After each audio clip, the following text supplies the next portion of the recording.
You think you have to fight, that you need to respond, defend yourself, assert your position. That's what they taught you, isn't it?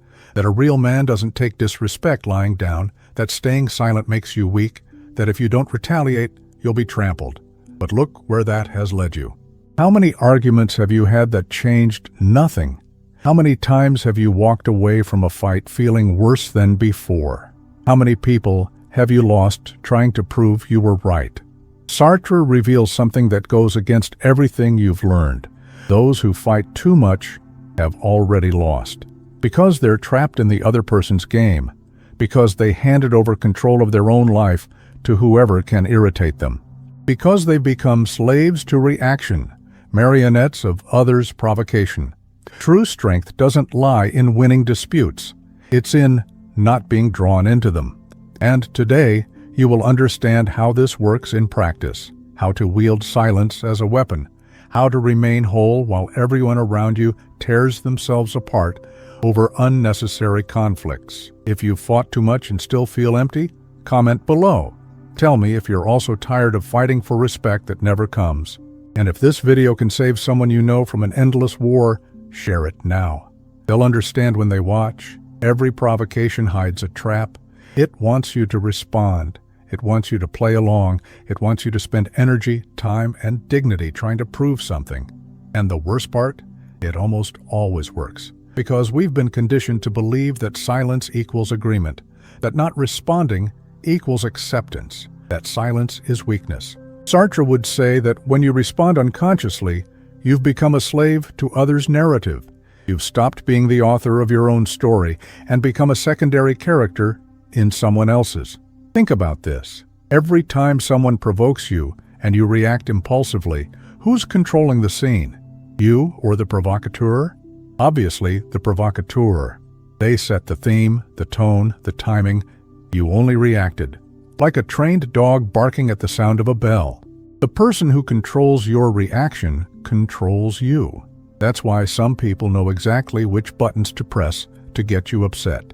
They've studied you. They know your wounds, your weak points, your triggers, and they use that against you whenever they need entertainment or an advantage. You become their emotional clown, the punching bag that dances to their tune, and still think you're defending yourself, that you're being strong, that you're commanding respect. But respect isn't gained through shouting. It's not earned by responding to everything. It's not achieved by engaging in every conflict that arises. Respect is cultivated by remaining unattainable, by being someone who isn't shaken, by being someone who doesn't need to prove anything to anyone. There is an art to avoiding conflict without appearing weak. It's the art of staying whole while others fracture, of maintaining dignity while others lose it, of winning without even participating in the battle. First, silence as power. When someone provokes you and you don't respond, you create a void. They expected a reaction and received nothing. That destabilizes them, that confuses them, that strips them of control and shifts it back to you. Because now they don't know what you're thinking. They don't know if you heard, ignored, dismissed, or are plotting something.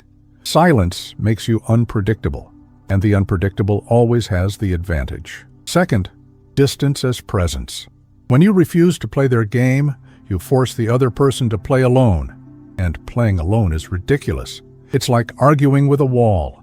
The person will feel idiotic, realize they're playing the fool, and will stop on their own. You didn't need a word. You simply existed above it. Third, the power of those who remain centered while everyone else loses their ground. While others are shouting, raging, losing composure, you are calm, observing, analyzing, taking mental notes. That's true authority. That's true strength. That's what makes people genuinely respect you. Not because you shouted louder, but because you didn't need to shout. Sartre said a phrase that changed philosophy. Man is condemned to be free. And that includes not being anyone's emotional puppet. Freedom isn't the right to fight. It's the wisdom not to fight. It's being the author of your own life, not a character in others.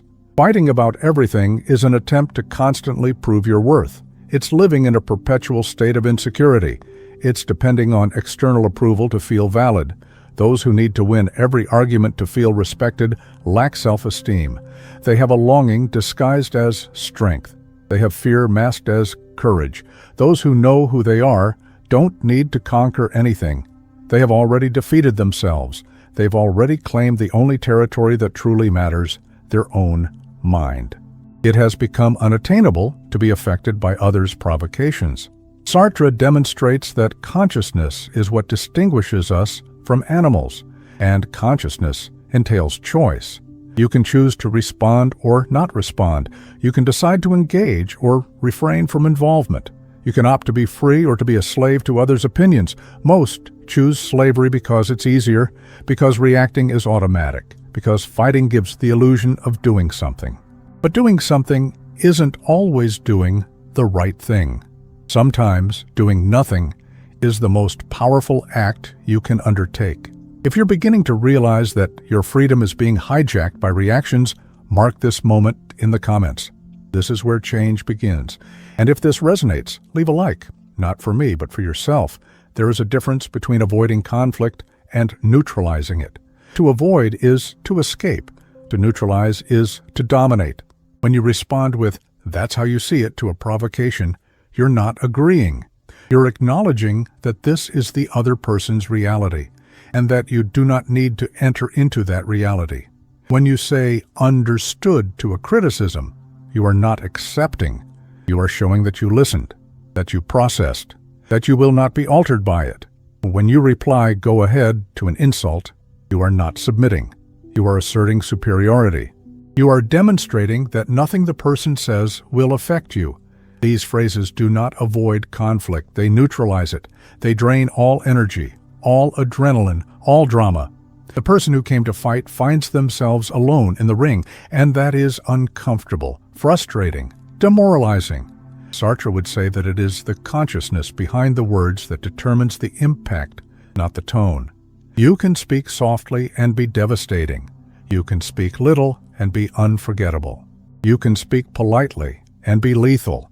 The secret lies in intention, in mental clarity, in the conviction that you don't need to prove anything, that you're not fleeing, you are choosing not to participate. And this choice is pure power, because those who choose not to participate are above the game, outside its reach, at another level. And everyone perceives this, even those who were trying to provoke you, especially those who were trying to provoke you. True respect comes from those who don't need to react, from those who don't need to defend themselves, from those who don't need to impose themselves. It comes from those who simply exist with such solidity that no one dares question them. Today's world values noise, quick responses, aggressiveness. Social media has rewarded those who respond more swiftly, who retort with sharper venom, who humiliate with greater creativity. But this has fostered a generation of individuals addicted to conflict, addicted to drama, obsessed with proving they are right at all times.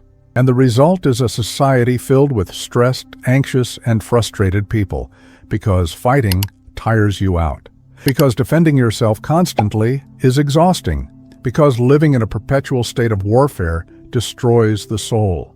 True authority comes from those who do not need to prove themselves, from those who avoid unnecessary debates, from those who refuse to stoop to the level of those who seek confrontation. When you elevate yourself above the conflict, you compel others to look up to see you, and that automatically generates respect.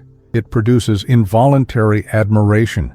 Even those who come to attack you end up respecting your stance, because deep down, everyone knows that those who do not need to fight are stronger than those who do so constantly. Everyone recognizes that those who remain calm have more control than those who lose their temper. Everyone perceives that those who do not react hold more power than those who respond to everything. It's instinctive. It's primitive. It's the law of nature. The true predator doesn't need to show its teeth. Its presence alone is enough. Not every fight is yours. Not every insult warrants a response. Not every provocation requires a reaction. Life will present you with 1,000 opportunities to fight. 1,000 people trying to drag you into conflicts that aren't yours. 1,000 situations where you can choose between maintaining dignity or descending into the mud. And the choice you make will define who you are. It will determine how others see you. It will shape the kind of energy you carry. Sartre taught that we are free to choose our response to any situation, and the most powerful response isn't always the most obvious. Sometimes the most powerful response is simply not to respond, to remain whole, to stay the master of your own life. You win when you don't step into the arena of dispute, when you refuse to stoop to the level of those who seek to diminish you, when you keep your energy focused on what truly matters. When you choose your battles wisely, the whole world may want to fight you. It may provoke you, challenge you, test you. But if you don't respond to every provocation, if you don't accept every challenge, if you don't pass every test, you have won. Because you stayed true to yourself. Because you maintained your dignity. Because you chose to be free rather than reactive. Now tell me, are you still going to try to win every argument? Or have you already realized that victory lies in not engaging in them? Write this in the comments. It's your manifesto of freedom. And if you want to keep learning truths that no one else will dare to tell you, subscribe to the channel. Here, philosophy is not just theory. It's a survival strategy in a world that wants to see you fighting over crumbs. True strength resides in those who don't need to prove they are strong.